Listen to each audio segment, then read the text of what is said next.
Good evening, ladies and gentlemen. Welcome to another edition of In the Blender. We got a special episode on a special night. Um, we have the founder of the Finn's Tailgate in the back, and we're gonna talk to him, talk about the Finn's Tailgate, what he got planned in the future, and pretty much get to know El Capitan, man, as a person. So yeah, man. So when we come back, man, El Capitan will be in the blender. Shake, shake, shake, shake, yeah, shake, shake, shake, shake. Shake money in the place. Miami plays, Miami days in the blender with Shake and his friends. We're gonna talk about the Fins again. Miami plays, Miami days in the blender with Shake and his friends. We're gonna talk about the Fins again. Is you a fan or a troll? Are you trying to wish us good? Trying to take control. Bringing problems to the hood. What takes your soul? Miami Dolphins bring the wood. Super Bowl is the goal. Tyreek Hill. I'm trying to kick it with Shake. You gotta be a real fan. No pretenders and fakes. We're gonna open up the line. Come correct with your taste. If you step into us blind, we're gonna show you the way. Miami plays, Miami days in the blender with Shake and his friends. We're gonna talk about the Fins again. Miami plays, Miami days in the blender with Shake and his friends. We're gonna talk about the Fins again. Never want the season to end. Let's mix it up a little with gin. And I remember when I knew that the Dolphins would win. Yeah, rockin' with Shake, rockin' with Shake. Let's go. I never want the season to end. Never. Mix it up a little with gin. That's right. Pass it off to one of my friends. Yeah, rockin' with Shake, rockin' with Shake. Larry K. What up? Phin-Addicts. T.F.TG, the tailgate. Miami Dolphins, baby. What up, Lou? Shake money. Crypto. Check it. Me? God bless y'all. Miami Dolphins #1. And we out. Miami Dolphins football, the greatest football team. We push the ball from goal to goal like no one's ever seen. Respect us.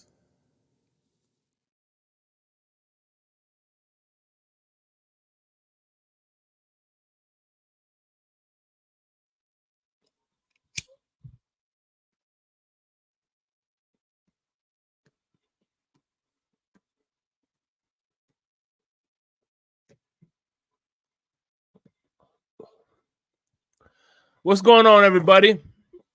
I want to give a shout out to Flavor J, first in the building.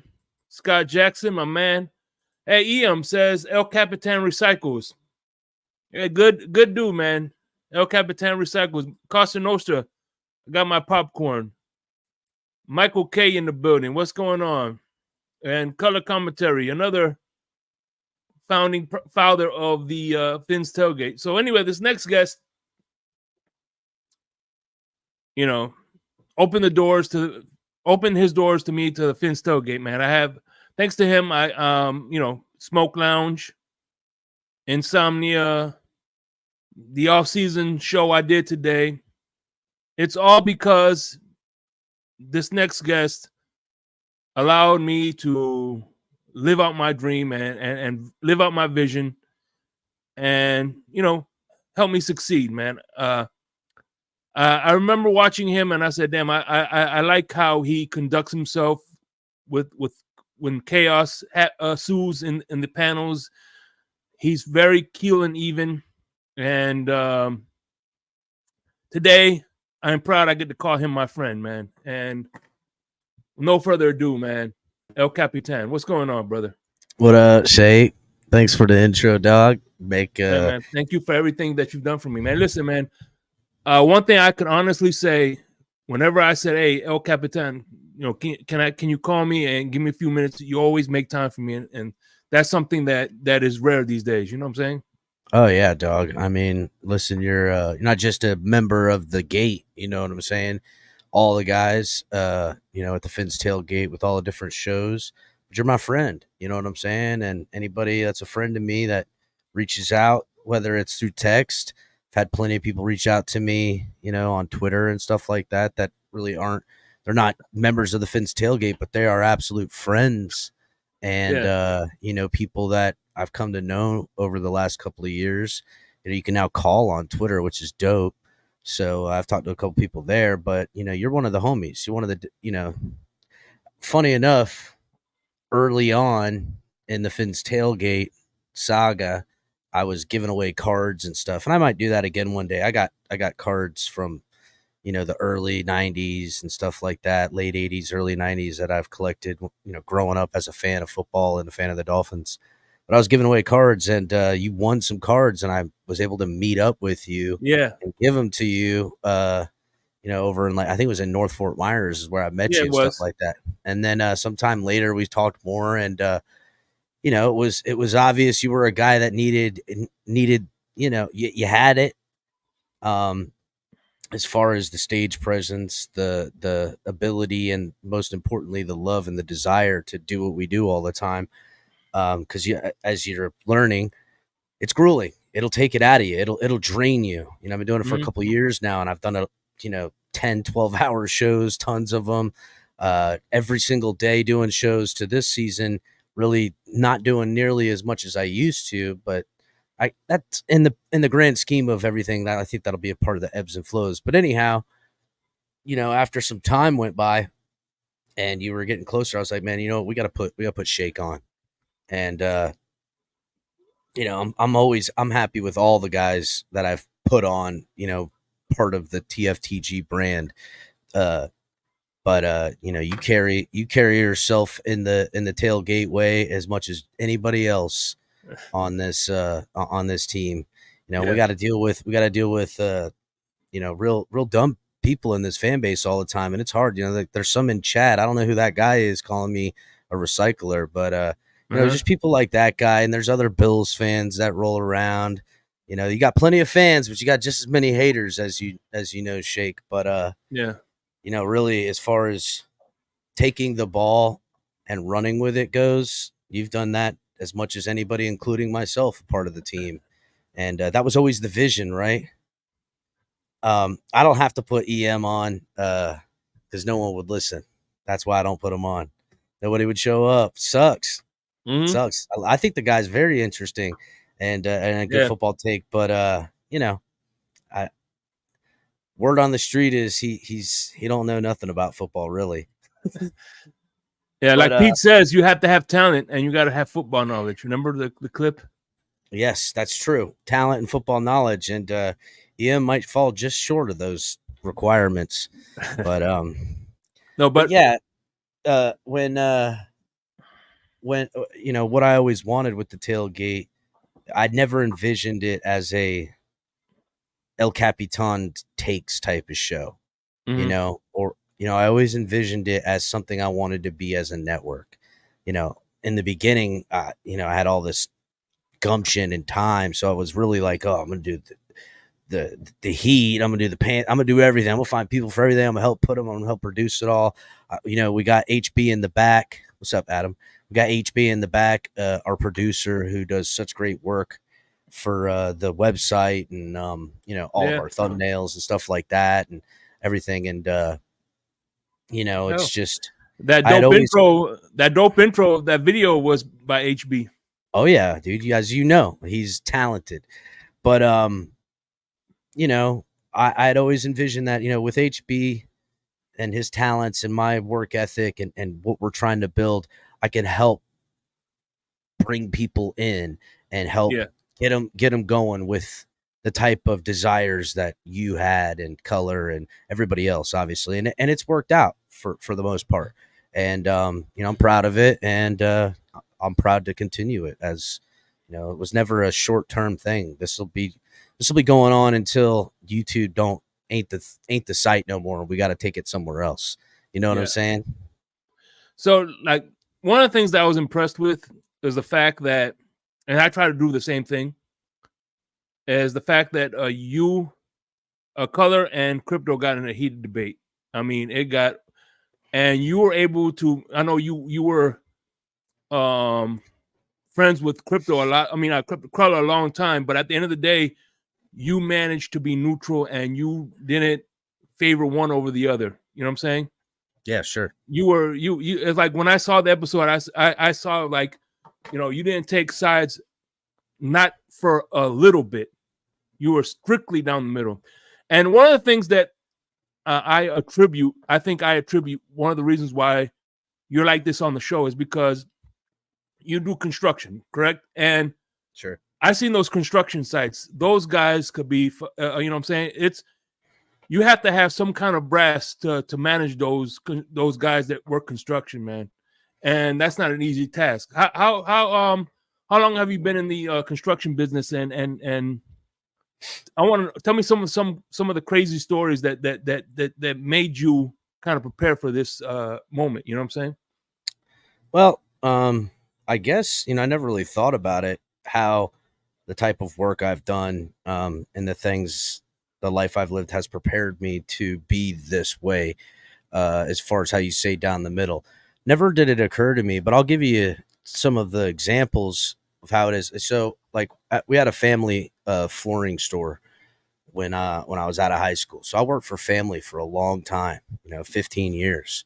And, for anybody who's worked for family, a lot of people think, oh, your family owns a business, you're rich, da da da. No, dude, I was the brokest mofo, killing myself, working long hours for not really good pay to help support an entire family business that my mom, my dad, my sister, my grandma, everybody worked at, plus other people. So even though I would kill myself with a lot of that stuff, um, it, it didn't really pay off too well for myself.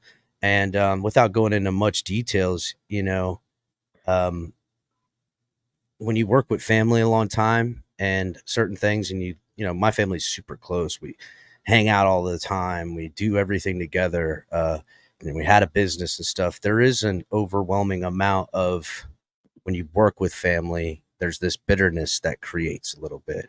And it was to them, to me to them, and all different stuff. We didn't allow it to affect our family ship and friendship amongst each other, but the business had to change. And then sometime after that, in between that 15 years, I worked other places here and there, for more reasons than one. Mostly the reason being because I had to try other opportunities, or when the market crashed, there just wasn't enough work to, even pay me. So I had to go get work elsewhere and do other things, to support myself. And the business could only survive on, my dad supporting the business, you know what I'm saying? And my mom Yeah. just working up at the shop, and them just making ends meet to even keep the doors open once or twice a week, whatever they could. Or for anyhow, after some time, I took all the things I learned and I decided to do my own thing. And I started remodeling and stuff. I had a lot of experience, working a couple of years here and there with builders and doing other stuff like that. And did my own thing, remodeling for a while. And I had varying successes with it. When you work in your own business, especially in the construction industry, it's feast and famine. Sometimes I'm rolling in it. Other times I can't get lucky and get a job. So, stressful, not, not happy. In fact, it wasn't that long ago I had my business. That's when I first started T.F.TG. I still had my business. But I've been in this market of construction and stuff like that. And,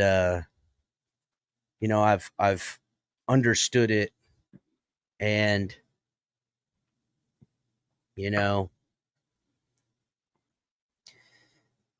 I could see the forest through the trees, knowing this type of market, that the remodel game was slowing up. The new construction game was really where the money was at. And I didn't know if I was ready for a second act. Yeah. And taking a loan, which really would have been my third act. My first initial plan was that I would have a family business and I would inherit it one day and I could make it successful. That didn't pan out. Started my own thing later on in life, killing myself, but I was going to have to gear towards more of a multi-crude production type of thing and do new construction and take work for less dollars, but have to hopefully do a lot of work to make some money. And it was going to take lots of loans, and I just decided against it. And it was a big leap. I moved back up to Central Florida, found work as a construction manager or superintendent, being a guy that runs the jobs and builds the houses.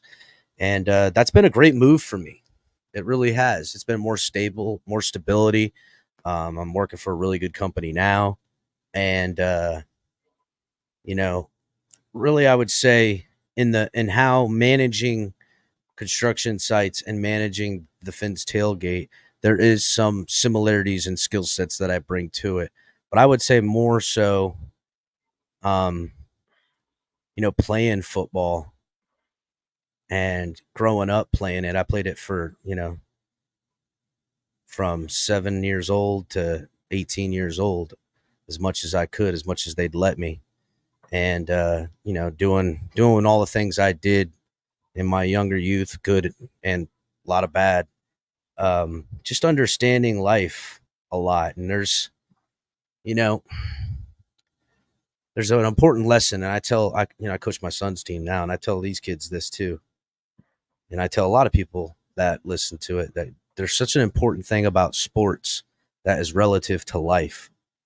And meaning that you and your team could play the best ever. You could do everything right. You could have your biggest game ever. We're talking interceptions, sacks, fumble recoveries, touchdowns, whatever you want, whatever position applies to you for you having a big game and everyone else around you. You could do everything right and still lose.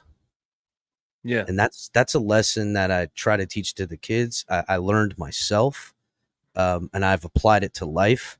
I applied it to business, that I'm never going to be the guy that doesn't do enough.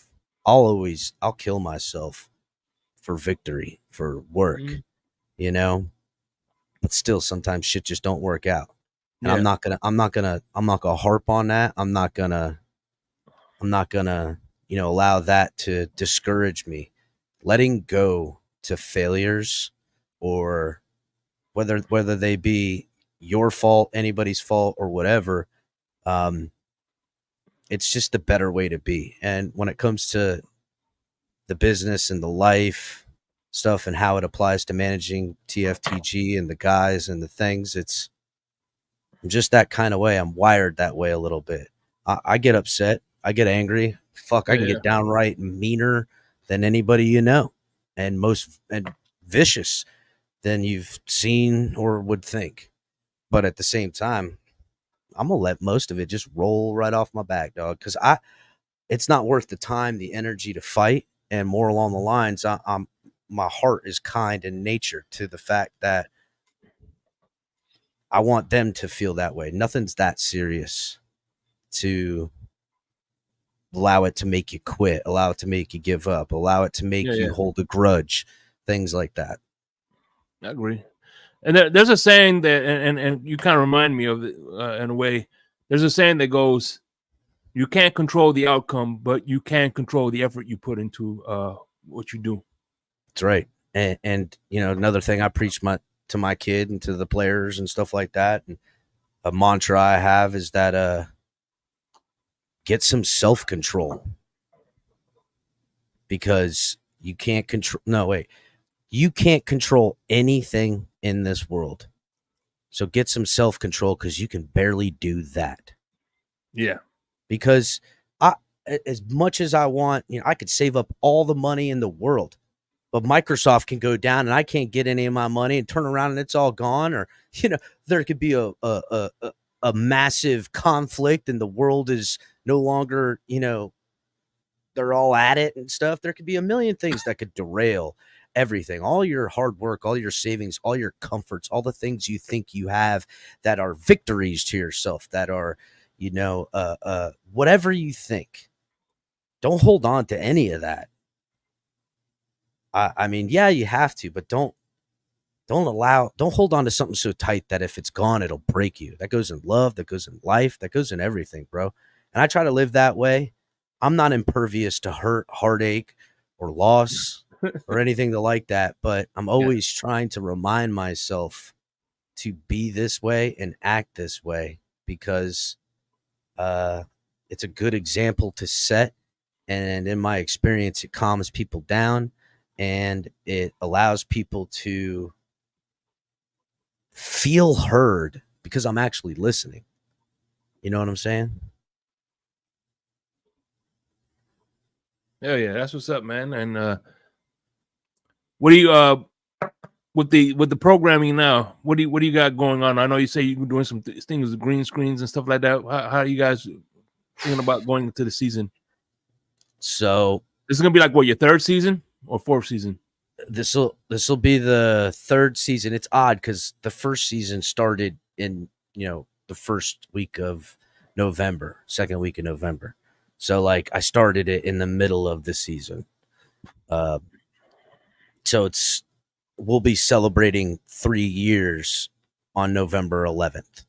Okay. That's the third year anniversary. So yes, this is the third NFL season of coverage, but our third year anniversary isn't until the 11th of November. So I had that season right around the start of I think it was 2020. Well, yeah, 2021, I guess. I don't know. Whatever. 2022. Can't remember. Anyhow, at the start of that season was when I was like, I'm going to do this. And I started researching. I started doing all kinds of stuff. The homies over at Go Time Dolphins, Charlie Touche and Kadeem Simmons, they put me on.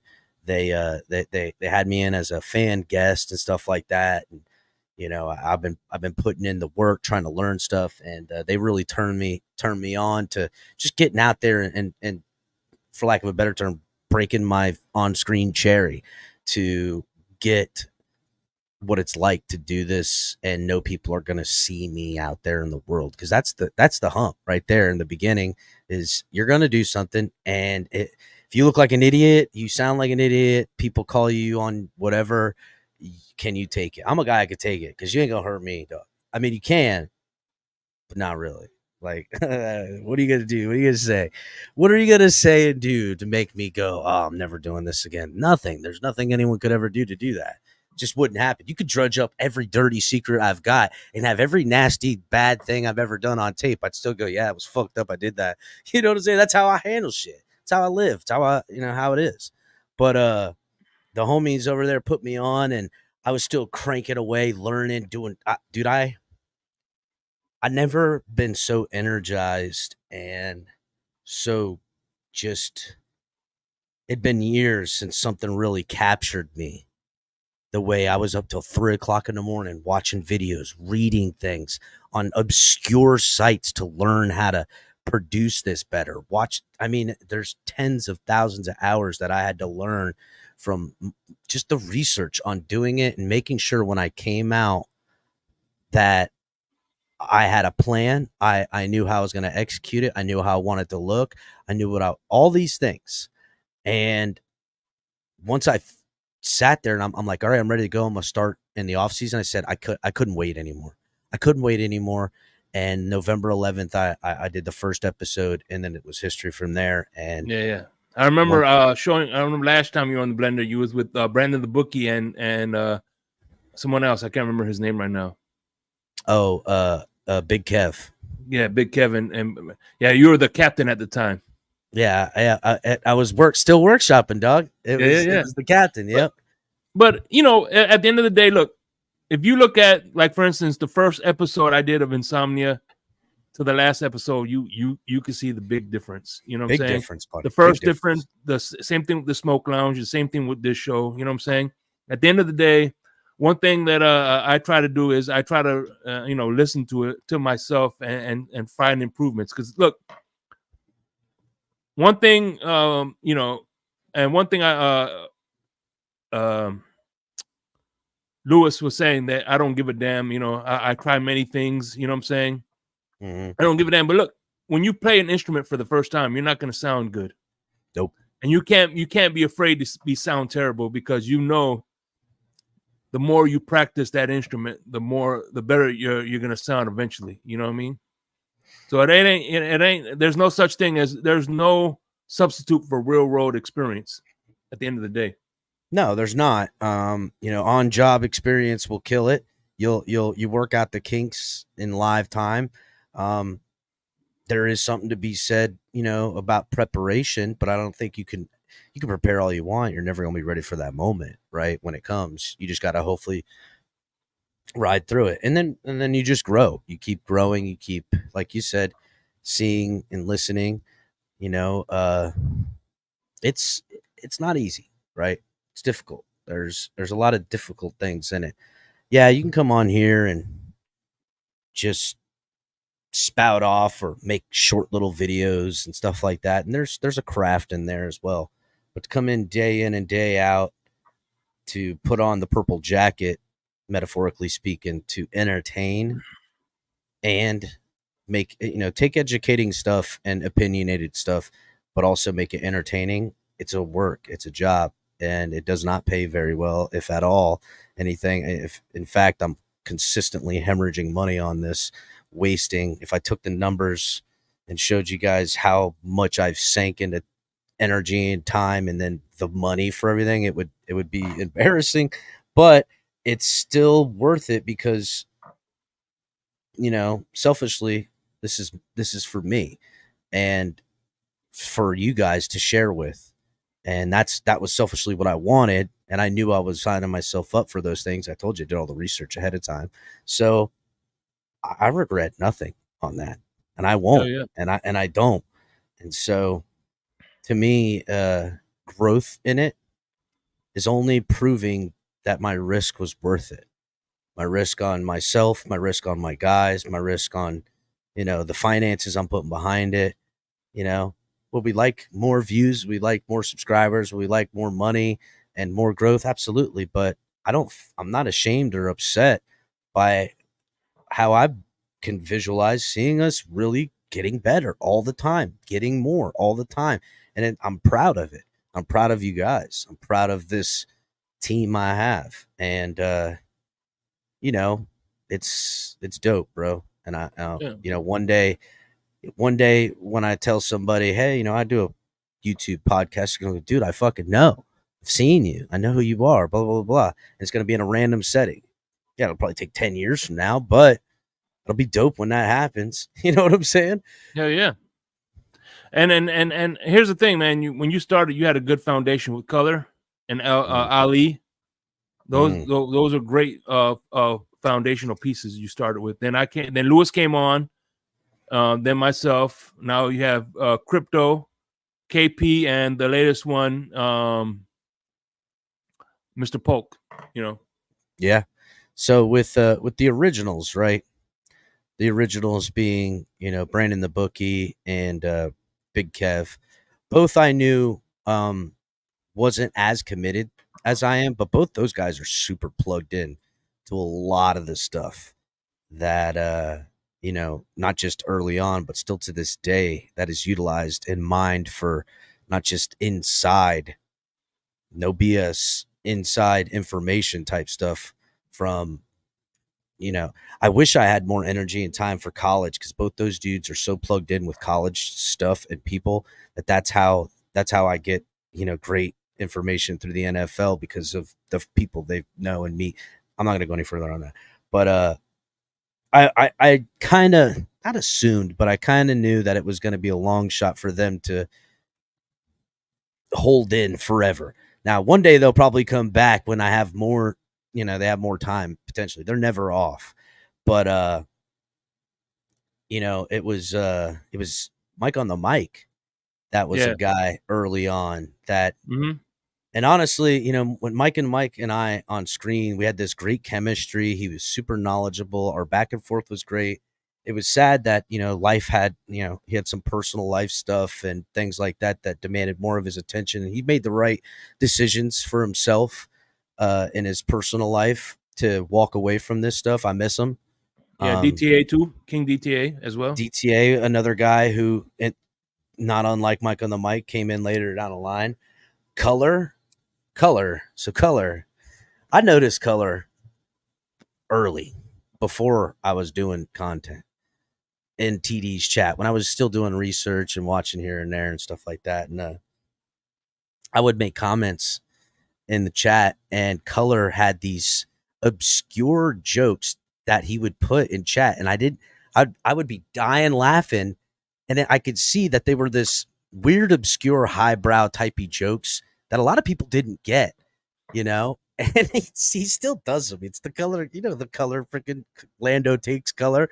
Some Yeah, of it yeah. is some of it makes me die laughing because it's such a weird dotted line connection to whatever topic it is with a joke that it's corny but brilliant at the same time, and it makes me laugh. And I friggin' would notice color. I was like, this guy color. I gotta get. And I swear, and I don't know if I've ever told color this, but when I started inviting people on and started getting, people to come up on the show, I was like, man, if I could get this color guy to come up and talk, I'm really doing what I want to do, which is always to color started the ball rolling for me of doing what I wanted to do. Mike on the mic was a guy that just he had that itch to scratch. Color had an itch to scratch, but needed to overcome things to even get up on here, right? And the whole idea is like doing this will inspire someone else to get up in here and join us. Yeah. You know what I'm saying? This like blockchain, for lack of a better term. Crypto would love that. And I was like, man, if I could just get Color's ass to get up here. And once I got him, once I started getting him going, and that's how I explained it to him. I was like, Color, you got to understand, now that you're up doing this, someone's going to see you and think Color's doing it. I could do it too. And, Ali, same thing. Both these guys were early on the dudes that, opened the doors for more people. And, resulting in Lewis, yourself, Crypto, everything else. Crypto's always been around there. Crypto was obviously made for the Finn's Tailgate with his craziness. And we love him to death. Lewis, too, in the same mind, he was up and down on panels. And I was like, God, dude, if there's anybody that was more T.F.TG type of typecast, type of attitude and caricature, it was Lewis. It was a no-brainer with both those guys, right? But it's just been like, when you open up these panels and people, they have different relationships. I don't get all the people on my panels that you get, or that Color would get, or you and Shake would get, or you and Crypto would get. Like it's different. Like some of the people in the audience, whether they feel more connected or not, that doesn't matter. They feel more comfortable on a panel with you versus to me, or Color versus to you or I, or Ali. You know what I'm saying? I don't know if you've noticed this. We get a lot of crossover, but you'll see some guys more than on more of the other panels than others. Yeah. And so it continues to prove the point of the theory I had that someone seeing you, and I've told you this, someone sees you, you're going to draw someone else out that had the insecurities or the types of desires to try to get on a panel and talk and be heard and talk this nonsense and chop it up with the boys, and the ladies. Let's not forget the ladies too. Yeah, no doubt.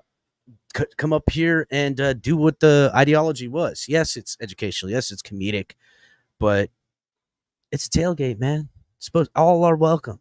All are welcome. Grab a beer, grab a plate of food, talk some smack. Yeah, we might have to, I might have to smack your plate out of your hand. We might wrestle this out because you done said something that, made me mad. But when the game start, we gotta, we gotta straighten up and get in this building and root these Dolphins, right? Yeah. See, the way I look at it is, for instance, you got Finside the NFL, you have TD Fins Talk, you have Dudley Do Wrong. I consider those like TGI Fridays, and I'm not. This ain't knocking Outback. Those nice, classy restaurants. You know what I'm saying? People go to get TGI information. Fridays is classy. Yeah.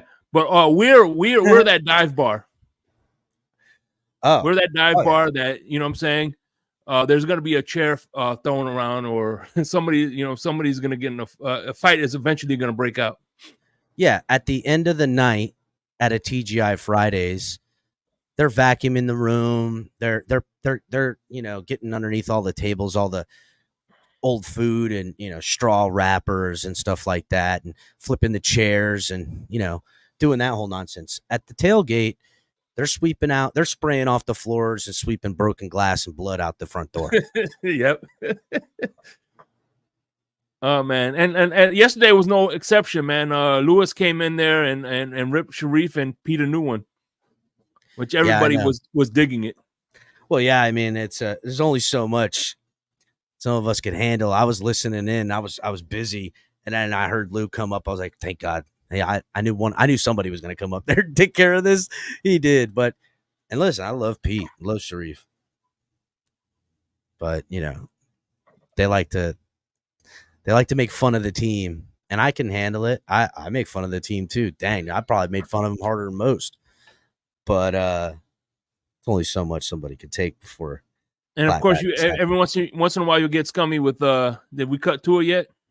Yeah, scummy rolls through the chat. Um, I'm sure he's creeping in here somewhere. But yeah, we have some interesting characters. And that's the goal, right? Mm-hmm. Dolphin fans aren't just from South Florida. Dolphin fans just aren't in Florida. Dolphin fans aren't just in the United States. They're a worldwide fandom. And there's a lot of us. Yeah, and I'm a Scottish guy from Scott. I'm a Scottish guy named Rod Stewart. Yeah. So Crypto saying he's not the fighter in the community. That's true. I would say Crypto is not so much the starter of fights as Oh yeah, much he'll finish them. He'll finish them though. as much as he's going to finish them. And when the crypto market gets turned up, it's not pretty. Damn, I think he's talking to Michael K. A beer's crossdresser. I call BS. But no, one of the reasons I'm talking to you is because I know we're gonna be talking about the Miami Dolphins. But at the end of the day, man, listen. Reason I'm asking you this is because there might be somebody listening that wants to start a podcast, that wants to put together their own things, and now we're seeing. I was on one today, Steve Malloy, Real Dolphins Talk, and they're doing something similar with different personalities. Mm-hmm. And it's a Dolphins Thirsty is doing something. And so, I think we're more than ever, I think we're starting to cross doing a lot more crossovers than before. You know what I mean? I think that's an amazing thing. What advice would you give somebody that's starting from scratch? So, first of all, there's two ways you could really go about it, right? Two ways you really need to go about it, and I'll give you some advice. So, number one, there's a big, healthy community out here on Facebook, on Twitter, on YouTube. There's a lot of shows and chats and communities you can interact with a lot of people. That's right, Color. I'm gonna give that advice. That's a place in which people could start. You could start jumping in on panels, jumping in spaces, jumping in chat boards, and connect, for lack of a better term. Good way to get your feet wet, try some things out. The other route you could do is bite the bullet, which you're going to have to do no matter what. And that's figure out what you want to do, figure out a name, figure out a show, get it together, get your YouTube, and go for it. And there's still a lot of people that, that do podcasty type shows, right? They do them, on Twitter, and they record them, and then they post them to like podcasts and things like that. And there's nothing wrong with podcasts. There is. No. I think that's fine. But there's a whole different ball game when you put a show and a face and a caricature together in this entertainment of the 21st century. Let's call it for what it is. You can talk on the radio, but radio died long ago. Eventually, you're going to have to take the next step up. And either A, you've been talking to people for 10 years, and when they see you, they're going to be like, oh, what the heck's this guy? Or you're going to be getting out there and making it happen and get out in front and do something. And eventually, you're going to have to face that at some point. And once you do, just put the content out there. You're not going to be good your first time. We already discussed this. Yep.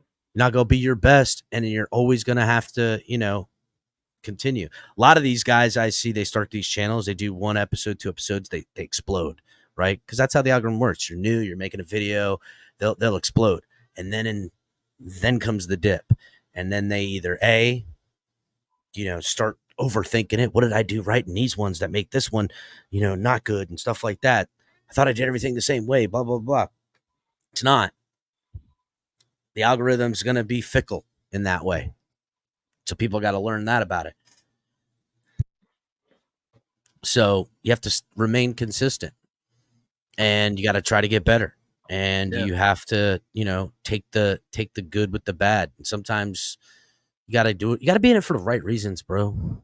There's plenty of these guys that are in it for the right reasons. They don't care if there's one person, no people, 5 people, 8 people that are watching live, or, they drop an episode, doesn't get 100 views or whatever, but they just grind it. And it's those people that are the ones that are going to find out in the end that they were right, because it'll always incrementally grow if you're worth listening to, if you're worth talking to, if you're worth, the show. If you did it 10 years and you're still in the same spot, you need to kind of maybe figure some stuff out. But if you're still doing it for the right reasons and you want to do it because you like doing it, you're going to be fine.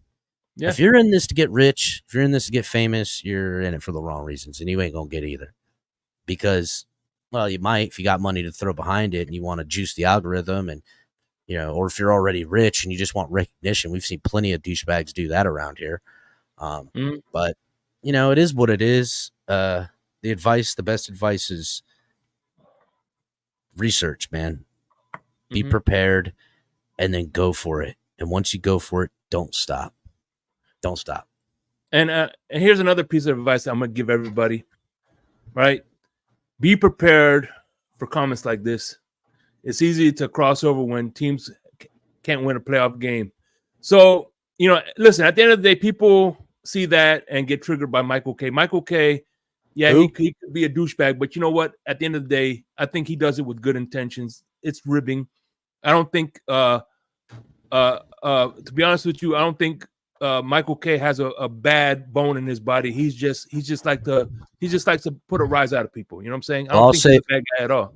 I'll say this about Michael K and those like him that are trolls. You're going to find him out here if you want to create content. And if you're sensitive and going to do that, Michael K and other trolls are doing you a favor by getting you off the internet if you're that damn sensitive. That's another piece of advice. Don't be so sensitive. Don't. It ain't worth it. It's not. Go back to what we were talking about earlier on the type of mentality and how I got that.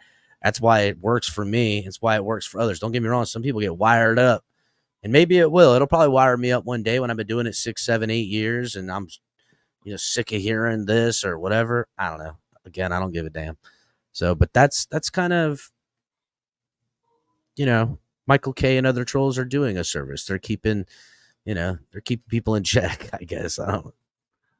But like I said, I think he's a good dude. I don't think he's doing it out of malintent. You know what I'm saying? I think he's just having fun, and that's what we do anyway. When we're not, because I actually start going to tailgates. That's what we do at tailgates, trash talk each other. You know what I'm saying? Mm-hmm. So, as a matter of fact, there's Dolphin fans that are much worse than he is. So, you know what I mean? So yeah, totally. I know. I was just reading that. He might not have a bad bone in his body, but he has fat in his body. I thought it would have been funnier. I thought it would have been funnier if he said he doesn't have a bad bone in his. He might not have a bad bone in his body, but he's definitely got a bone in there somewhere.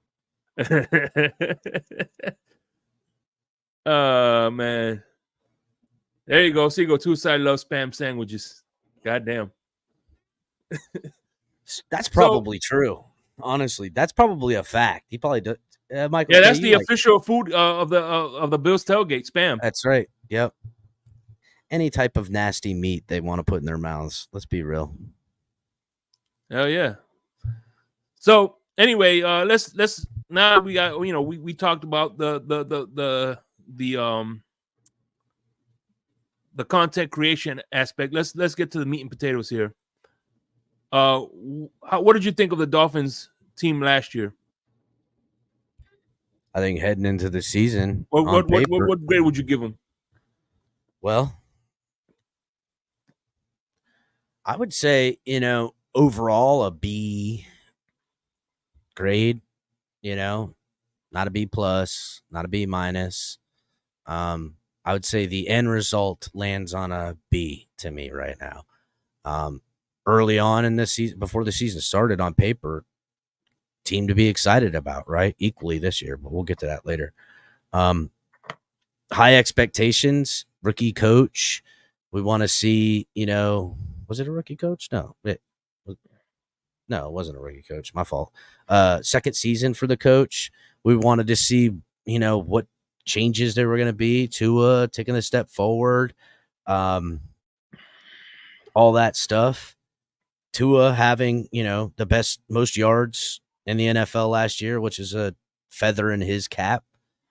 So I expected more out of the Dolphins. I expected them to finish better. Early in the season, they were shellacking teams, a pin put into the absolute beating they were delivering everybody. Everybody was certain how good the Dolphins were in that Denver game, because I don't say what you will about any team in the NFL. When you beat a team as badly as Denver, that you're literally having guys like Chris Brooks and, depth piece guys just take away yards on them. They just were outclassed in every way. Chris Brooks broke a 50-something yarder that game, dude. I mean, it's crazy. Half his yards from last year were in one carry in that game. But, all that excitement early on, and then they fizzle out at the end of the year and lose in the playoffs and, lose home field advantage, heading into that Titans game. The AFC was the Dolphins for the taking. And that Titans game and beyond, it was just downhill. And so I wasn't pleased about that and left a bad taste in my mouth. And honestly, it's probably why Tua hasn't gotten a contract yet. If that story was different, if that B was A- because they won the East and lost in the playoffs, or came in as a wild card and beat a different team, but they played Buffalo back to back and beat Buffalo in the playoffs, Tua would have been paid, bro. You know what I'm saying? So either way, got to be better this year. Got it. Out of all the games that you called, and I've joined you in some of them, which one was your favorite game to call? Oof. I don't know, man. I like calling them all. You know what? I don't want to say I equally like a win to a loss, because that's just a lie. I love the wins, bro. Give me all the wins. Watching big game wins, against good opponents. That Dallas game was pretty good. Let me think here.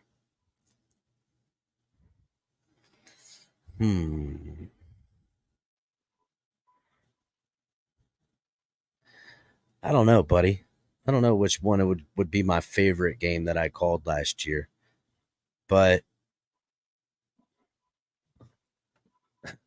I don't know. It would definitely be a win. I do like the craziness on the panels in a loss. I hate the loss, though.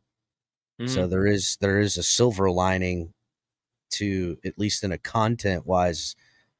Some of those panels are pretty fun, but I don't know. Honestly. I tell you what, one thing I do hate, though, and I think Lewis shares the same sentiment, is the fact that when we were winning, there are certain people that didn't show up. As soon as we lose, boom, like clockwork. Well, I'll contest to that. You can go back and look at every show we did. When we win and there's the game call and then the show after, and then the Monday morning or Monday afternoon show, we win, those are good shows. When we lose, those shows are double the amount of views. And that's kind of it's a real cynical way. I get it. There's an influx because of the team that beat us, fan base showing up to mock us and, talk crap. But I would say an equal amount of Dolphin fans that don't believe in Tua or Mike McDaniel or Chris Greer or all of them or some of them, that come there just to woe is me and hate on the Dolphins. And I wish those guys would stick around more, right? Yeah. But, is what it is. Yeah, you can't control that, like we mentioned earlier, you know what I mean? Mm. So who was the offensive MVP and your defensive MVP, in your opinion? Offensive MVP, it's obviously Tyreek Hill. Ain't even close. The guy is an animal, and I get that Tua accounts for all the yards that Tyreek Hill got. And a lot of people would say Tua, he was the leading passer, blah, blah, blah. Tyreek Hill is there's a lot of people on our team that are really good. Tyreek Hill is a step ahead of everybody. And that's no shade on them, because I feel like he's a step ahead of everybody in the NFL, not named Justin Jefferson. I think Justin Jefferson and him are close, but that's only one dude in the whole NFL I could say that is close to the type of production and the type of game break. He is a surefire first ballot Hall of Famer. Probably, if he would have came to Miami and fell off, probably not. Mm-hmm. After that first year with Miami and proven that it wasn't Patrick Mahomes, and then the year he followed it up by, he is a surefire first ballot Hall of Famer. As long as he doesn't continue to mess his life up in ways that could hurt the optics in giving him a jacket, in which case he'll get one, just won't be first ballot. Because the guy is pound for pound one of the most amazing athletes I've seen in my life. And that's not like I'm not kissing his ass here. If you'd be wrong, just the only other guy I could think that I've ever seen be so impactful in recent history, where every defense is terrified of him. He could work in any offense. He could work with any quarterback, and I don't care. All the people that love Tua and say Tua made Tyreek better, you're fucking stupid. I don't want to hear that. You're wrong. Tyreek Hill can work with anybody and make anyone look great, and that's no shot at Tua. I'm just speaking the facts about Tyreek here. The only other person I could think of that was like that I've seen and watched a lot of was Megatron. Holy cow! Oh yeah, hell yeah! Oh my god, dude! He got Matthew Stafford 5,000 yards. Listen, and you could say maybe like Derrick Henry, right? Just absolutely unstoppable. But Derrick Henry had some injury years and some stuff like that, and just Megatron was so amazing on a terrible team where he was the only target, the only thing they had, and you couldn't stop him. He would run away from you. He would run through you. He would acrobatically catch it and land on his feet. He would blow through. The guy was amazing, and Tyreek Hill equally amazing in his speed, his toughness, his the way he used it, the things he does to defenses.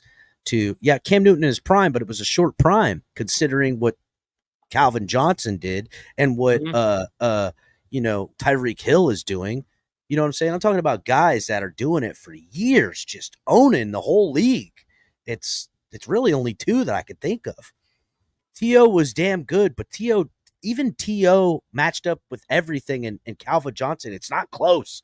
It's not close to me. Calvin Johnson could have played 10 more years, it looked like, when he retired. He just retired because he didn't want to, whatever. Same thing Barry Sanders did.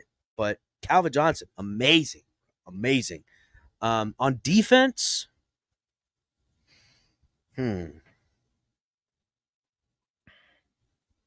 On defense, huh? I guess the easy answer and probably the right answer would be, even though he didn't play the whole year, would be Jalen Ramsey. Because down year for Xavier Howard, who's no longer here, who I think, wherever he ends up, he's going to bounce back a little bit, maybe not as better than last year, but not as good as he's been, right? But anyhow, when Ramsey was gone, the team was doing it, but when Ramsey got there, you saw his impact immediately. On the field, off the field, what he is, what he's done, how he's respected, how he has to be accounted for by the offense, all that stuff. He is super, super impactful. Christian Wilkins did great last year. It was his best year. Dude, Andrew Van Ginkel, he's obviously not the MVP, but holy cow. We got a lot of good stuff from a lot of good dudes last year, but if we're going to give an MVP type stuff, again, Jalen Ramsey, a gold jacket member, probably a first ballot, depending on what ballot he ends up on. and he still has life in there a year or two to probably seal a first ballot Hall of Famer, depending on how he does here with the Dolphins for the remainder of his contract. But hey, real quick, because I know you're big into conspiracies, and that's why I'm bringing this up because we're talking about I Tyreek Hill. I love conspiracies. I recently had K Flex on here, and we were talking about Jarvis Landry, and he's talking Yeah. about. He goes, have you noticed that when the Dolphins are about to move off of somebody, they kind of start a smear campaign, Oh and yeah, then totally. eventually cut them. I'm saying to myself, have you noticed that Tyreek Hill is talking about? Oh, I don't care about the money. I just want to be here long term. He's supporting Tua. So if they do move off of him, he's like, hey, listen, I wasn't the problem. It was the Dolphins. I said all the right things. It wasn't about the money, and they're just being assholes. So He's if you know these media tours that he's doing right now, kind of like a preemptive strike, if you will. I don't think it's a preemptive strike so much on Tyreek Hill's part. I think it's genuinely a preemptive try to keep myself with the Dolphins type of action. I think if we're keeping it to conspiracies, these are billionaire owned, richest, most powerful people in the own teams with media and, ex FBI and freaking Homeland Security guys working for their security teams. They know anything and everything that they need to know or want to know, especially about their most expensive players like Tyreek Hill, all the time. And they probably and definitely have the financial ability as well as the legal team to prevent any and all types of stuff getting out unless it gets out in that second, right? Like get into a car crash on the friggin' road, you're not getting that out. As long as it's not in a very public eye, they could figure a way to muzzle this stuff. Continuing on a conspiracy theory, the stuff coming out about Tyreek with the things like that, I think that's putting a preemptive on the Dolphins side, a little bit of political pressure on him to come to the table in a friendly type of deal. We have heard Tyreek Hill talk out of both sides of his mouth on this issue. Number one being that he wants to stay with the Dolphins and retire here, and it's not about the money. But then number two, talking about how proud he is of breaking the $30 million a year type of stuff and, being the highest paid wide receiver. And so great that he sees Justin Jefferson getting the money and, he expects Jamar Chase to get the money. I heard him say all this stuff.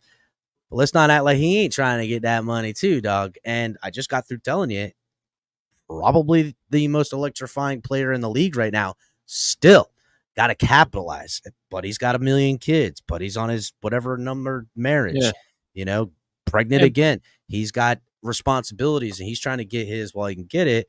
I say the man is worth it, but I also see the Dolphins playing a little bit of whatever they play to prevent him from earning, them having to give him more than they need to or want to. So I think it's still a little early to tell. We know, there's a good chance he could get an extension and a rework this before this season starts. There's a good chance it could happen at any point during the season. He gets nicked up and the Dolphins don't hassle him and he misses a couple games and he's feeling, comfortable with the Dolphins and how they've handled his injury situation or something like that. And depending, just giving out scenarios, he could, sign a deal that is a little bit more Dolphins fair and he feels the love from Miami, right? He could go out and get, put together another 1,800 yard season and say, pay me, guys. And we could find out where that goes, as far as the monies, because his guaranteed dollars next year, I can't remember what it is offhand, but it's a difference, and the Dolphins can get rid of him and get, I think, like 22 million back, if memory serves me correct. Now, to me, he would I think it's like 36 million he would get, and the Dolphins get 22 of it back next year. To me, 36 is a lot to pay for Tyreek Hill, but if you got back 22 million, are you gonna, even if you spent all of it on a wide receiver, are you gonna get the Tyreek Hill type of production out of him? No. Now, could the Dolphins want to take that money and spread it out in a way and they draft a guy and Waddle's gonna be the dude now because he showed it last season? That's yet to be seen. I still think Waddle could be, number one wide receiver and eventually will be, but to just in no scenario in my head, I don't care about the money. I don't care about whatever, because I know the Dolphins can extend and maneuver, and the way contracts are being written, they could do a 3-year deal, which is actually 6 years, and spread out the money. They have seen teams are doing it all over the place now. So the way in which the Dolphins have over 110 million projected right now in 2026, there's no way anyone is ever going to convince me that this Dolphins team, for any amount of money, is going to be better off without a Tyreek Hill on its roster. It's just not fathomable, because he's not going to be any worse off than he has been the last 2 years to the next 3 years. And I want him here for the next 3 years. When you're at, 2024, 2025, 2026, keep him here. 2027, we'll see. Now, if Tua signs and that's it, the 2027 year to me looks like the pivot year in which they can revisit everybody on their contracts and extensions and Tua and whatever. If Tua hasn't signed and whatever, all that nonsense, and say the Dolphins go in a completely different direction with a rookie quarterback, fine. So what? You have a Tyreek Hill to help get this rookie guy up to speed. To me, Tyreek Hill I do not want him donning another person's jersey until 2027. And the Miami Dolphins need to make certain that is going to happen.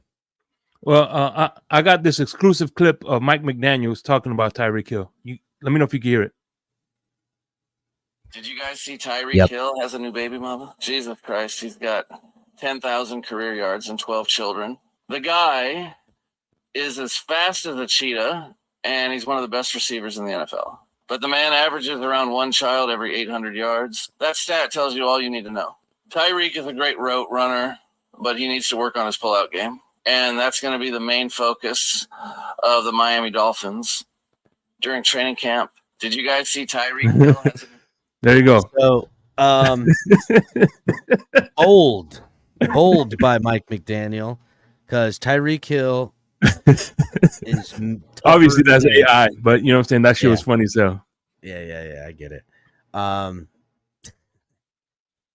It's crazy that the Dolphins going to be working this offseason on Tyreek Hill's pullout game. I would be really interested to see which coaches are getting, designated the duties of helping him with his pullout game.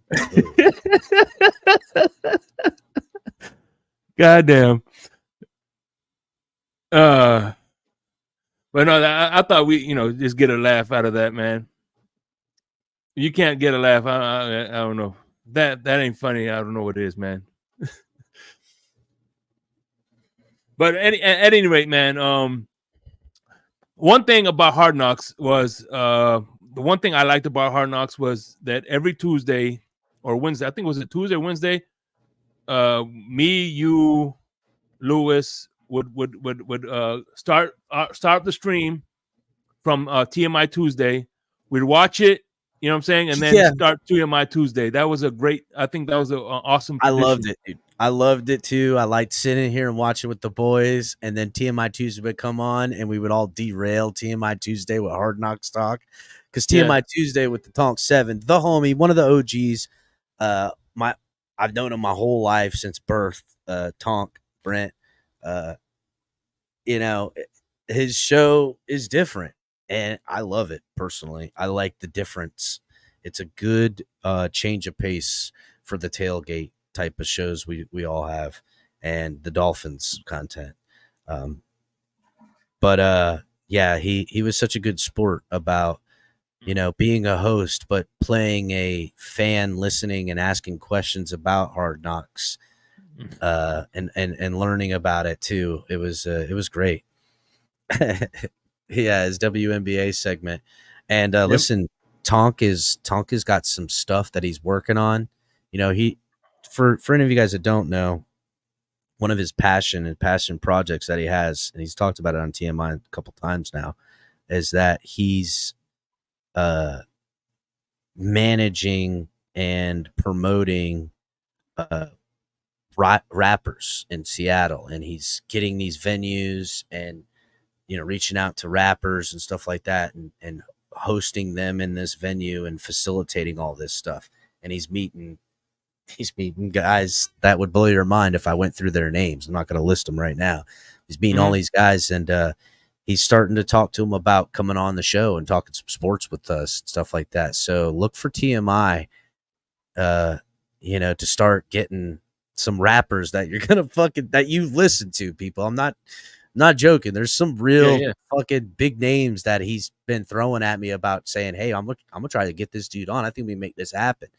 I mean, we might have to grease the engine on a couple of these things, and it's going to take a little bit of a financial investment. And who knows if it'll pan out with the views, because it's a weird crossover between music and football. But for a day one, and for the betterment of the programming and stuff, and to get us plugged in the rap scene with some some guys talking some football and stuff, I'm probably going to grease that engine. We've talked a little bit about it. I haven't pulled a meeting to talk to you guys about it, so a little bit of tiny bit of breaking news here. I mentioned it a little bit on the Spaces the other day, just a little talk about it. But bro, I mean, one of the dudes is, and I won't mention his name because nothing's been set in stone. But one of the dudes is, signed by Tech9. He's got hundreds and hundreds and thousands of views on his music videos on YouTube, and he's got some fire songs that I mean, I was like, damn, dude, this guy for real. He's like, yeah, this dude wants to come on here and talk football with us, and he's got some other ones, and we're gonna open this door and see where it leads us, bro. We might have a whole fucking crossover, rap fucking on football takes with the Dolphins and shit. It'd be awesome. So one of the reasons, two reasons I like TMI, because number one, it's a change of pace. You know what I mean? You could talk about different things, whether sports, environmental, or and the second thing I liked about Tonk was the fact that they're. What's that? Oh, the Gators. Yeah, I know. Yeah, Tonk has been a Gators fan. I mean, listen, he's not a Gators fan that's anti-FSU or anti-UM and stuff like that. But the Gators are his number one. That's for sure. And, he's just for all you guys that don't know Brent Tonk, he is such an interesting, different character. He is a one of one of people. Looks exactly like his dad. Fucking like crazy. Him and his dad are identical. His mom was, I loved his mom so much. Passed away a couple years ago. I loved her so much, man. When I was young and we were young, she would take us. We would go fishing all night at the pier. She would take us on these summertime fishing expeditions. We'd be out, literally till the sun came up, just pulling in snapper and, camping. His mom was so dope, bro. But he's just a different character. And as one of my oldest friends, him and I can't get together without giggling like little fucking schoolgirls the whole time. We've got so many lived experiences and things that we know. As anybody knows with an old friend like that, him and I just crack up the whole time, bro. I agree with you, Costa Nostra. Bill Wright was Oscar worthy. But yeah, and like I said, whenever I see you guys two together, you can see that natural chemistry between you two. Oh yeah, definitely. That's almost 40 years. Shot him with a BB gun, so I'm sure I have, dog. I've shot a couple of my friends with BB guns. I got one friend who's got a BB in his belly button right now. It's been there his whole life. Well, since I shot him. We used to do, look, paintball was fun, right? We loved playing paintball. Some of the best paintball matches we ever had was at my buddy Corey's house down the road from him. There was this open field, right? And there was all these like mounds underneath. So this field was so old that where the pine trees were, they had like these giant mounds where all the pine needles have fallen and made into compost ground now. And there was this pond in the back that when it would rain, it would overflow. And it would be like these little canals in between these mounds, and we'd be decked out in gear head to toe, and there'd be sometimes 3, sometimes 8, sometimes 15 of us sprinting around in the woods, just lighting each other up, bro. And it was give up when you gave up, not I got hit, I give up. Capture flag was crazy, but there was a progression. We were like, you know what? Tired of shooting somebody 10 times because nobody ever wanted to give up. Now we're gonna go to BB guns, and everybody got those CO2 loaded BB guns and wore, relatively thick stuff if you could, and helmet. And when you got shot with the BB, we were the original. What's the airsoft? We were the original airsoft. Those airsoft guys are pussies, bro. Because if they were really cool, they would do it with BB guns. Because BB gun with a mask on can't kill you. It'll hurt like a son of a bitch, and you might need to get it cut out of you, but can't kill you. And that's the real way to play. Next step up from there is with real weaponry, and there's no coming back from that. So, goddamn. So getting back to Hard Knocks, did you think that was a distraction, or did you like it? I mean, content wise, and as a consumer and as a content creator, I loved every second of it. As the fan, I don't know if it was a distraction. I mean, I'm sure it has to be in something, but is it any less or more cameras than that's in there all the time? All these teams are doing that stuff all the time now. And I got to imagine since Hard Knocks, back when the Dolphins did it the first time, it's become so much more likely that all these cameras and all this stuff has happened. The show never ends, and players have had to been, over the years being integrated to that type of stuff. So I wouldn't say it contributed one iota of the failures of the season. Is it a distraction? Probably more than when you don't have them. I would say definitely. But am I going to allow that to be an excuse? No. If anything, it's an opportunity that the Dolphins and that team and everybody should have capitalized on. To be a team, we should have had Hard Knocks in the postseason, all the way to the AFC Championship game and the Super Bowl. Would have been the best Hard Knocks season of all time. Should have done it. Could you imagine the Hard Knocks episodes if we would have won the AFC and got a bye week, the bye week episode, and the home playoff games and Super Bowl? I mean, that would be this. That's the Hard Knocks I want to see. That's the Hard Knocks I want to see. Of my team, not any other team. God damn. Yeah, I agree with you there. You know what I mean? I think I don't know. And the thing I don't think is a distraction because this is his second December collapse. You know what I'm saying? So, this isn't. I wouldn't even say it's our second. I would say this is our December collapse right on time. Dolphins have been collapsing in the last 7 games of the year since back to Tannehill, bro. Except for Brian Flores days. Well, Brian Flores, because he was like, yeah, we're not going to collapse on the offense because we're going to turn up on the defense and it's going to work. But I don't know. Yeah, I feel you, man. All right, let me ask you this. Let's talk about draft. If they would have given you the card to pick somebody at that pick instead of Chop Robinson, who would you would have gotten? Man.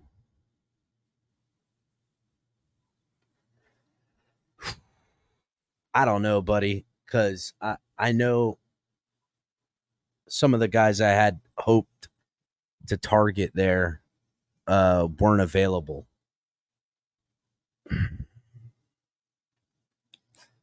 I don't know, man. In a perfect world, the Dolphins would have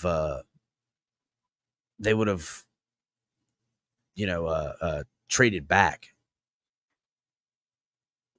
So that's kind of what I would have hoped for, is that they would have traded back, got some more capital. I felt like there was a lot of holes that needed to be filled, and I felt like they were, with the people left on the board, I felt like they could have, Chop Robinson to the other guys I had rated that would have been eligible, right, for them to take at the position they took. I thought they could have gone back 7, 8, whatever places, however much was left till the second round, and still acquired the same level of talent that they did with Chop Robinson. Now I get it, right? Chop Robinson might be the next coming of whatever. Micah Parsons. Yeah, that's what they say, right? I don't. He doesn't have the production to But warrant real quick that though, type of stuff. you know how I shared my sentiments of appreciation. Well, guess what? We have some people in the back that want to echo the same sentiments I did in the beginning. Look who it is. What up, Lou? What's good, Lou? You know what, Shake?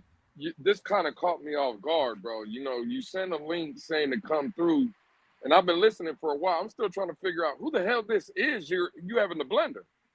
Like, what are we doing here? Now you gotta. Now you don't recognize the Capitan no more. I see. been a long time. No, listen, without trolling, right? I'm not gonna be here long. This is the Cap episode, but I was listening earlier and some of the kind words you said about me, Cap. Nah, bro. At the end of the day, it's because of people like you, and I've told these stories before. That again, I would be watching from afar, and I was like, God damn, look at all these people talking about the team that I love. I could do that too. And again, it takes a lot of courage. That's why a lot of people stay in the chat. So for you guys to create channels and stuff, and then not only for yourselves, but to be able to put people on like me and Shake and see a vision. And I just wanted to come up here and say, listen, I know we troll, we get at it, but I'm truly sincere to you when I say this. I'm indebted to you. I appreciate everything you've done for me, offering me a platform, no matter if you're not on there or whatever, to give me kind of free range, bro. It does mean a lot, and you're appreciated in this community, Cap, probably more than you know or you realize. So at least for me to you, bro, I'm glad I can be able to consider you a friend and now a colleague on the gate, bro. So I appreciate Damn, it. word up, dog. Hell yeah. I appreciate the words back. And it was true. I was like, man, this Lou is brand. I mean, fuck, dude. We couldn't create a tailgate T.F.TG guy in a lab that didn't embody what Lou is. You know what I'm saying? Like that. It was a no brainer. I was like, damn, this guy. If he's gonna belong anywhere, it's got to be with these. I mean, where else were they gonna keep you, Lou? Let's be real.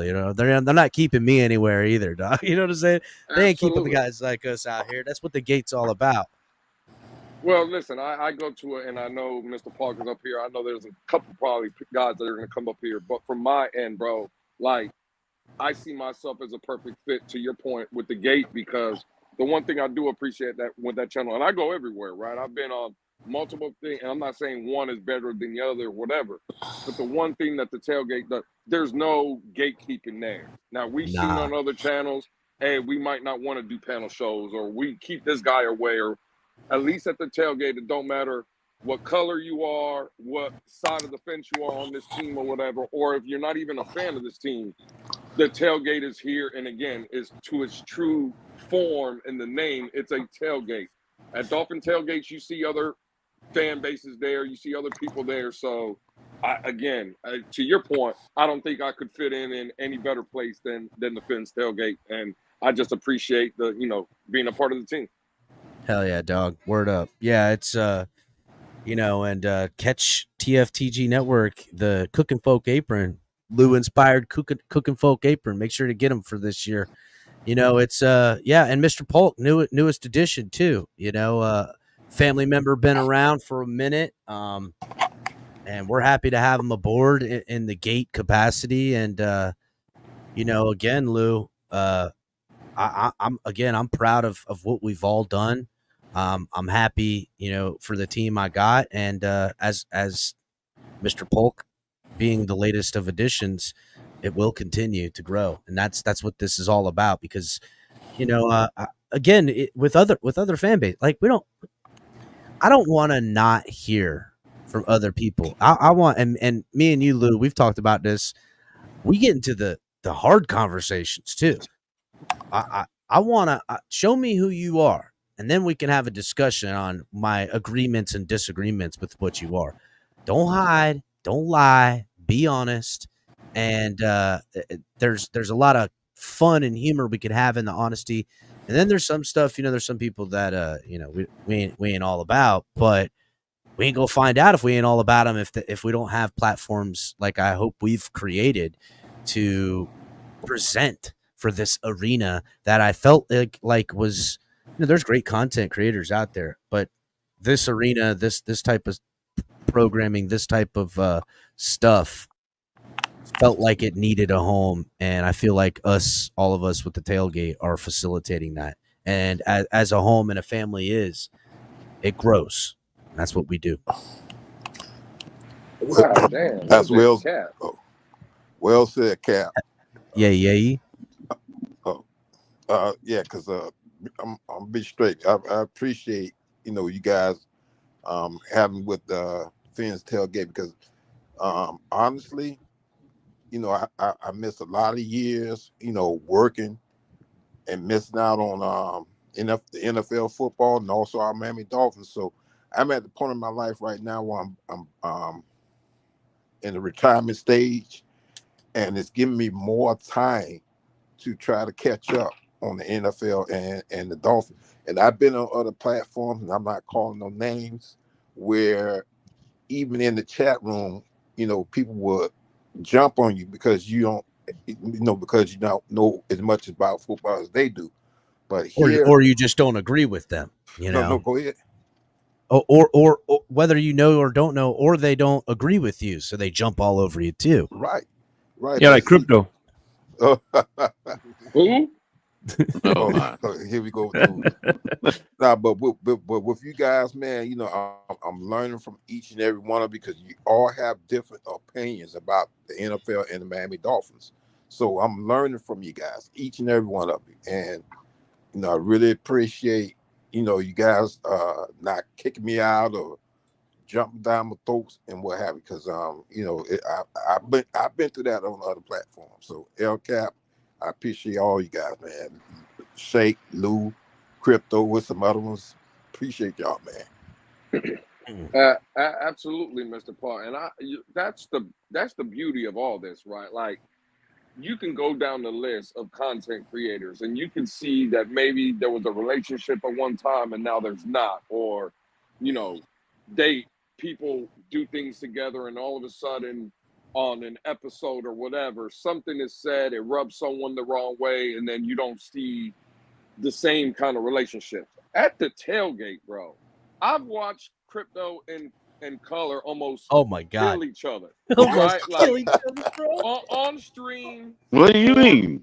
Or on backstage. Well, I'm just saying, like, me and Cap, we've got into it. Me and Color, we've got into it and stuff. And at the end of the day, this is why I think this team is so great in that aspect.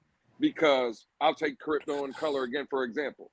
I've been up there 15, 20 minutes of them going at it, name calling, pull up on me, do whatever. Everything. And then the next 20 minutes is, hey, Crypto, we're talking about something else, and it's like they're best friends. Like, they haven't. It's crazy, dude. It's amazing that for all the years that T.F.TG has been around now, right? And all the disagreements and arguments or whatever, that we can still sit here and call each other friends, and there's no like backstabbing, right? Whatever. No hard feelings, dog. No hard feelings. No hard feelings. We talk about it. It is what it is, and we move on. And that's just a testament to kind of the atmosphere that Cap has kind of created there, bro. It really is a strong bond. So, and that's not blowing smoke up the ass. People can see it. Dog. Like, you can see the fights. It's the reality. It's the reality. It's the real, right? It's the reality, bro. I have hard feelings. I have hard feelings. I have hard feelings slandering my name, Lewis, like that. Lewis is slandering my name. I have hard feelings. Well, call it what you want, Crypto. I don't know how to take this abuse. Don't get crypto started. Oh man. Yeah, it's with all the fun and all the stuff, it ain't without. It's just like a tailgate. It ain't without its fights. It ain't without its disagreements or its screaming matches at times. But screaming, fighting, blood, all that nonsense gets put aside when it comes back to game time. And it's been a selective process for me with additions. I feel like, because everyone has to agree, at least in some aspect, right, for the team to be successful the way that it has been. And I don't know exactly how to define what it is exactly that ties us all together, but I'll be damned if it don't work, buddy. I'll be damned if it ain't working and it don't work. All this different cast of characters, putting it in, having the content, and it growing into this thing that really at one point I was driving. I've been riding. Like we all drive this thing now, and that was what the hope was, and it'll continue to drive wherever the hell we go. You know what I'm saying? It could continue to drive whatever the hell we go, and we run it democratically for people who don't know. We have meetings, we take votes. It don't always go the way I want in votes, but that's not a problem. That's what this is, because I gotta hear from the people I've surrounded myself with and trusted to have different opinions and ideas. And I've been unanimously turned down on stuff, and they were right. And that's, I learned as much from them too, and better this craft because of you guys. So because I have all you dudes, I try to live up to it, and I'll continue to do so. That's what's up. Hell yeah. Well said. Oh yeah. Well said. Yep. It's all about the Dolphins. Definitely appreciate the platform, man. Yeah. Definitely appreciate the platform. 100% crypto. It would be a shame to not look on to hear these airwaves and not hear a crypto on here. I know that much. I could probably go without it, but I mean, I ain't buying it, Lewis. I ain't buying it. Oh, congratulations. Congratulations. Yeah, congratulations. Congratulations. And Shake, you did a thing with K-Flex, and K-Flex actually is where I got started as far as Miami Dolphin YouTube. K-Flex and Dudley Do Wrong, and look where I'm at now. The Fins Tailgate, also West Coast Florida, Papa Paul and Dolphin Winners. So I like I said, I go from I go and visit all the platforms, but I kind of stick with the ones that I feel that I feel comfortable with. So like I said, Fins Tailgate and Papa Paul, those are my homes right there. Word up. Yeah. So I'm gonna do 3 on the spot. I'm gonna do like 4 on the spot questions, right? And then we'll do the Mount Rushmore, right? So the first on the spot question is: if the Miami Dolphins was to move to another city, Capitan, this is for Capitan, would you still be a Dolphin fan? Is Miami getting a new football team? Maybe, I don't know, but they just moved. They moved to Austin, and they're the Austin Dolphins. If they're the Austin Dolphins and Miami doesn't have a team, I would probably follow them. If they become the Austin Dolphins and a year later we get the Miami Sharks, shout out to Any Given Sunday, I would be a Miami Sharks fan because that's the city of my home. I'm a South Florida guy, born and raised. They're not putting a stadium and a Dolphins team in West Palm, where I'm really from. So I got to take what I've always had, and that's Miami. And if it was a new team donning a new, expansion, I would go there. But if it wasn't and it continued to not be, I would stick with the Dolphins to the new city that they went. Now, here's the real kicker. Say the Dolphins go to Austin and they're the Austin Dolphins, which is stupid because it's a landlocked city, but whatever. Well, like Utah Jazz. Yeah. Well, you can play Jazz in Utah. I don't know what I have to be with the landlocked. And anyhow, plus they got the Salt Lake. But whatever. Now you got me. You spun me through a loop, Shake. If the city of Miami loses its team, and Orlando becomes the new team, I want to say I wouldn't do that, but it would be a new team in Florida. Say Tallahassee got a new team. Say anywhere in any other city got a new team in Florida. I'd probably hop in with that because I don't know if I could hop in with the Jaguars or hop in with the Buccaneers. Bucks. Now, if there was no new team and I'm still following the Dolphins a little bit, there would be a good chance that the Jags and the Bucks would start being watched more around these parts. and I very well may jump ship on one of them, looking for a new Florida home team. So I hope that answers your question. No doubt. And before we get to the second question, I always got to do this. What's up, y'all? This is Chef Jew. Looking for a great chef for your next catering party, private party, office party, etc. with welcome watering meals and desserts. Let Chef Jew Catering and Sweet Treats take care of it for you at an affordable price. Call me at 786-804-8096. Also, reach me at chefjewcatering@gmail.com. Direct message on Facebook and Instagram at Chef Juice Catering. Chef Juice Catering and Sweet Treats. Food with a passion. We do it all. Y'all call Now- up Chef Jude next time you got a kid's birthday party Cool. in the Miami metro area. Oh yeah. So being that I remember the last time you did the episode, I remember you had a home game, you got to altercation. That's another story for another day. But you did grill some meats and stuff like that. You're a guy that's one thing about us, we in Florida, we love to grill. So what is your game day foods when you're chilling at a watching an away game or about to get ready for Sunday? Well, game I day? mean, you can't go wrong with the OG burgers and hot dogs.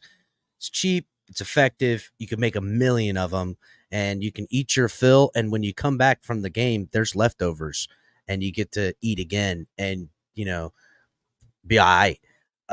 Pulled pork. If I was gonna get something, I want some pulled pork sandwiches. That hot sun and the liquor and the partying. That pulled pork sandwich is clutch for the third and fourth quarter stretch where you've continued to pound a couple with the boys and are trying to make it through the game as sober as you need to be, right? That pulled pork sandwich is clutch. So there, I'll tell you what, I'll give you something though. That was the most gangster thing I ever had at a tailgate. I did. So my dad and I and my uncle, Dolphins fans, all went with a close friend of ours, Elvin, who's a Jets fan, and some other Jets fans, friends of theirs that were hosting a tailgate. And we went to the game to watch the Jets, which we lost that game. Geno Smith, killed us. I fucking hated Geno. Anyhow, he was a terrible guy, but every time he played the Dolphins, being from Miami, it was like he was a fucking superstar. Anyhow, Right. One of the Jets dudes that was there, can't remember his name, nice guy, he brought a skirt steak. And he grilled up this skirt steak. And I don't know, he's like, yeah, man, I only make this every now and again. And he marinated. It was so amazing. I mean, dude, this is 10 years ago. I still remember that skirt steak. That thing was fire.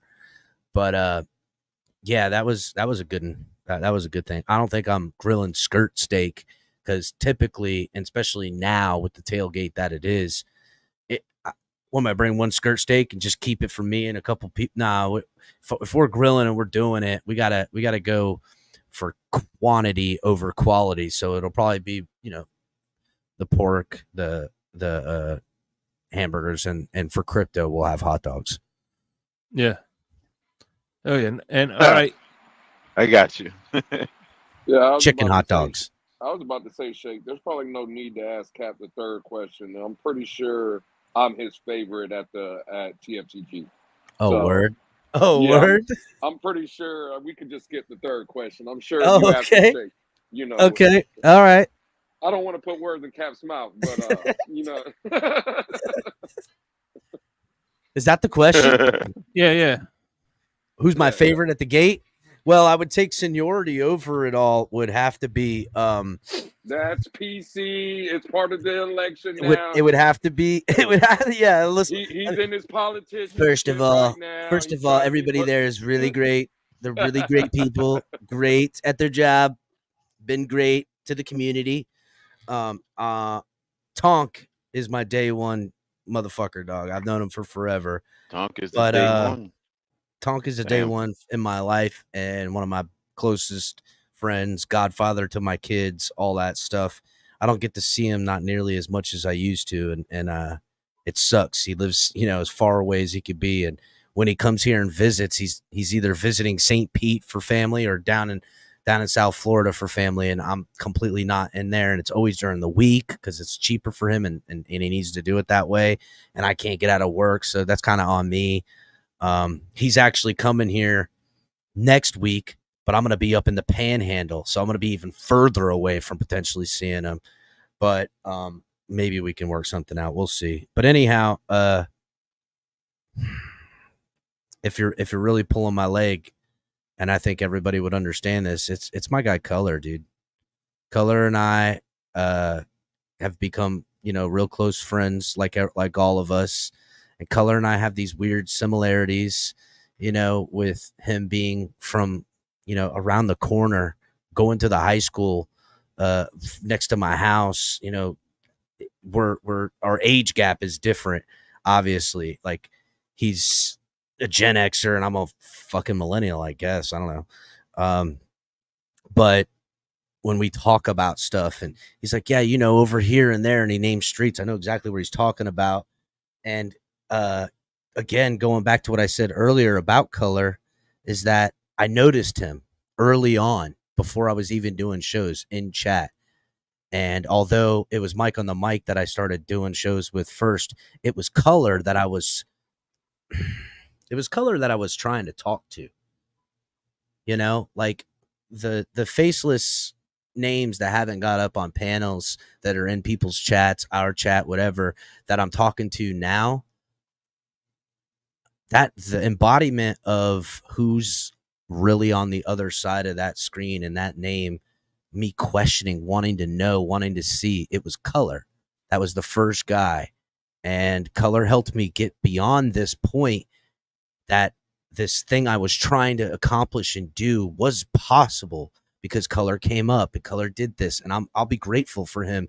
And the fact that the rest of you guys are here was Color got that ball really going for me and kept me moving, that this TFTG family is going to grow, and I'm going to find these people, and I'm talking to them, and they're hearing me, and I want to hear them. Color was the guy that manifested that into a reality, and it was so crazy that I thought his corny, weird, obtuse jokes were funny because he's kind of fucking from my area, dog. You know what I'm saying? Like, we have these weird similarities with this age gap. So no shade on the rest of you guys. I love you all equally, but if you're pulling my leg, I'm gonna tell you it's Color for that reason. That I'm grateful that because if Color never did, no one ever did, and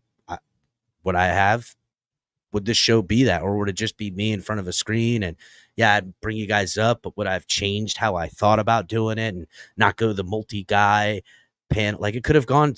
It was still infant. I didn't know if I was doing it right. And Color proved to me that I was doing it right, and that this idea that I hoped to have happen was gonna be possible. Actually, this microphone is aqua. I don't know what color he's talking about. Bill's colors, but no, this is aqua. My microphone. By the way, Crypto, are you Gen X or baby boomer? Neither. Crypto has no age. That's cat. I'm a Renaissance man. That makes a hell of a lot of sense, no lie. So let me ask you this question then, El Capitan. Being that you're in the business, you had to interview one person out of these three. You got either interview Ross, Chris Greer, or Chris Greer, Mike McDaniel, or Stephen Ross. Which one are you interviewing? And yes, it is Aqua. Mike, okay. I'm looking at the color scheme, but go ahead. So I'm going to go through these guys one at a time.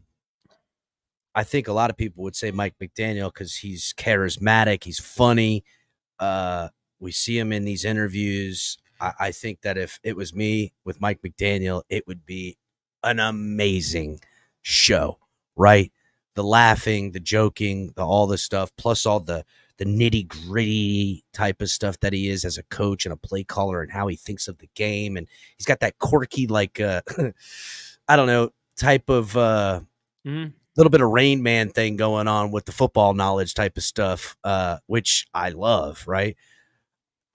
Chris Greer, I would love to interview him, but I just feel like he would stonewall every question, right? It would be a one-sided type of topic. I could never get anything out of him, his laugh and stuff like that. I love Chris Greer for the business that he does and how he's handled this team. I know there's ups and downs, and sometimes I'm talking about killing him and getting him up out of here, but in totality, the stability he's brought into this team, as well as the other stuff, I'd like to pick his brain about it, but he's such a guarded guy, nothing would get out. Now, Stephen Ross. By the way, before you answer, I'm gonna the part of the question I'm answering is whoever you choose, they have to answer 3 questions under oath. So keep that in mind. I don't think I could round out 3 questions that were good enough to be worth it for Chris Greer. So I'm going to take him off the list. Now, Stephen Ross. We don't know a lot about the guy, yet we know everything, right? Mm-hmm. He's a gajillionaire, one of the richest people in the world. Come from nothing type of dude, delivering pizzas to pay for college. Man, I would love to ask Chris Greer or Stephen Ross, what does he love more, the Miami Dolphins or the Wolverines? You know what I'm saying? Like, that's a question. I want that answer.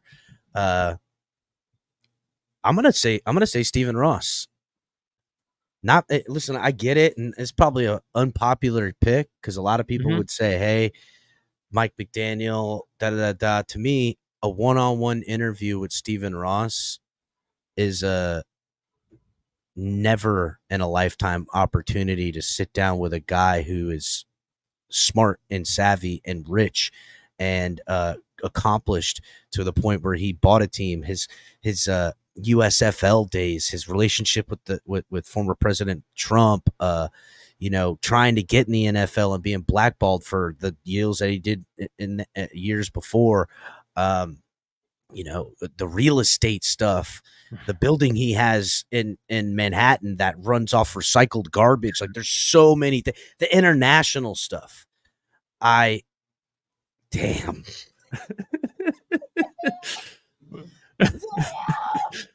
It's something wrong with Michael K. Damn. It's something wrong with him. Hell yeah, I'm asking that question under oath. Under oath. That's one of my 3 right there, Michael K. No duh. So yeah, I would go with Ross for the broader thing, because although I want to hear about the Dolphins, I think he's been very forthright with most of the stuff he says about the Dolphins and what he wants. But I would also like to grill him about, the profits and that being more important. And I like to talk to him about that Tom Brady on the boat stuff. And when they drafted, there's just so much more juicy gear. I mean, dude, the Richie Incognito stuff, like, there's so much I could dig.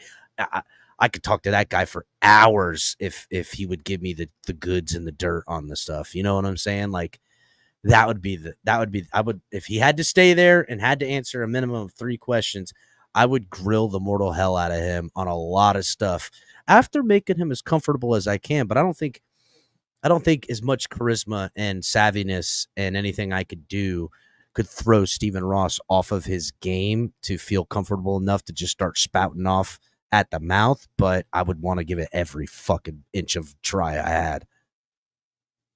All right, we're almost done here. I appreciate the time you've given me. It's almost 2 hours, man. Didn't even seem that long, man. All right, the duo. I have a duos game I want to do. I like to do is you have Ricky Williams, Ronnie Brown, the Marx Brothers, Sam Madison, Patrick Surtain, Dwight Stevenson, Richmond Webb, Zach Thomas, Jason Taylor. Out of those 5 duos, you could put them on this year's roster. Who would it be? Well, Richmond Webb. And who else did you say with Richmond Webb? Dwight Stevenson. God, Dwight Stevenson. Oh my God, he was so good. That is probably the best pick to put on the team. Because could you imagine having both those guys on this line and the success everybody would benefit from it offensively? But selfishly, I'm taking Zach Thomas and Jason Taylor back on this team because to me, Zach Thomas was the most impactful football player in my youth, childhood, Dolphin fandom, everything. To me, I wanted to be Zach Thomas. I loved the way he played the game. When I played football, I was Zach Thomas out there. I was trying to play with all the heart. He embodied what the game is truly about.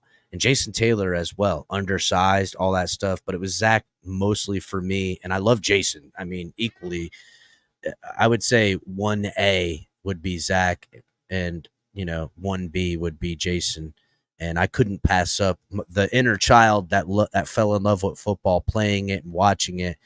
Couldn't pass up the opportunity of seeing those two guys back in Dolphins uniforms playing again. I couldn't do it. So it would be them. All right. And last but not least, the Mount Rushmore of Miami Dolphins. Well, I mean, Zach Thomas goes up there. Zonka's up there. Like I said, it could be player, coach, or owner. Doesn't matter. But if you want to give all players, well, then Don's up there. So there's 3.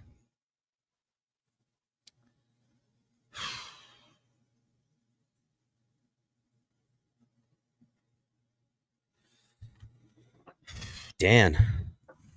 It's got to be Dan, right? Dan, Don, Zach, and what was the 4th one I said? Zonka. Yeah. Mm-hmm. I'll tell you what, man. So far, I think Dan has been the consensus Mount Rushmore. Absolutely. Why wouldn't he be? And Don Shula has to be on there too. It's really who's left on your Mount Rushmore, the other two, because Don and Dan should be on everybody's Mount Rushmore. It just should. And if it's not, you must. Well, I mean, listen, even if you're really young, right? I didn't watch Zonka play, but Zonka is totally on my Mount Rushmore. He's got to be on there. The way in which that dude played the game, dude, go back and watch just the elbows Buddy would throw into helmets to just, I mean, the whiplash. There must have been so many hurt necks when you played the Dolphins from Larry Zonka. Just him throwing that elbow. God bless it. Mean. And then, again, Zach Thomas, because of the impact for me. Yeah, no doubt. And before we go, I just want to. Sorry. For hold on, I want to see. What is it? For quad.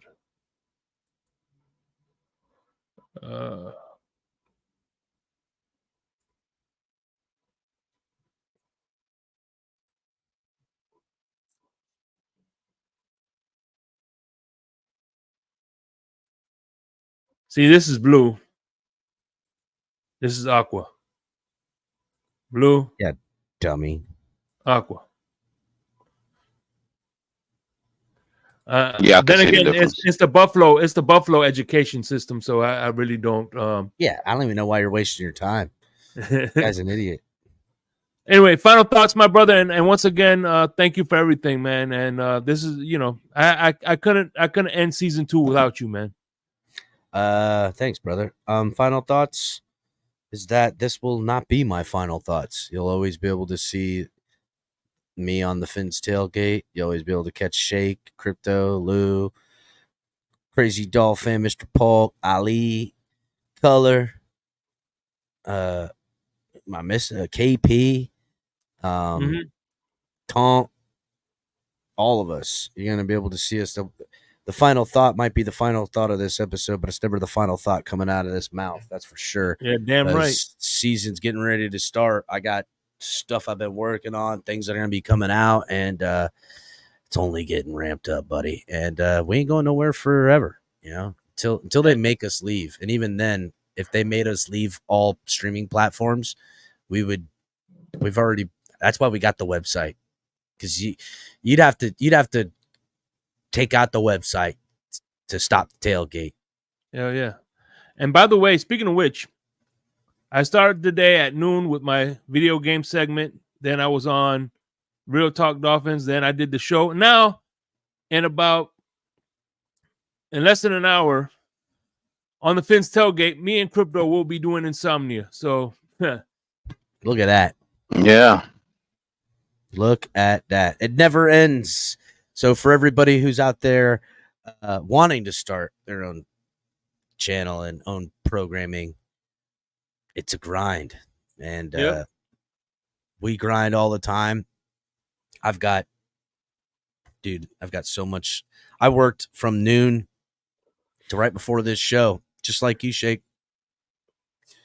Filling out. I've got this notebook and these 2 notebooks just straight full of information for a couple of recorded shows I'm going to be doing.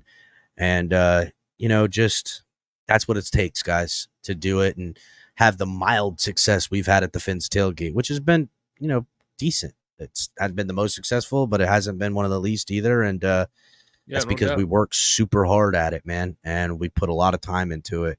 And we appreciate everybody who enjoys it and partakes and helps us grow. No doubt. And before I leave, I just want to say one thing. I've learned this firsthand. If you do what you enjoy doing with a passion, eventually your wife is going to find out. I know you heard me on the radio flexing. She loved the sound of my voice, it's the best thing. Daydreaming of the jazz all day. Pick up the phone late night with Larry K. I know you heard me on the radio flexing. She loved the sound of my voice, it's the best thing. Daydreaming of the jazz all day. Pick up the phone late night with Larry K.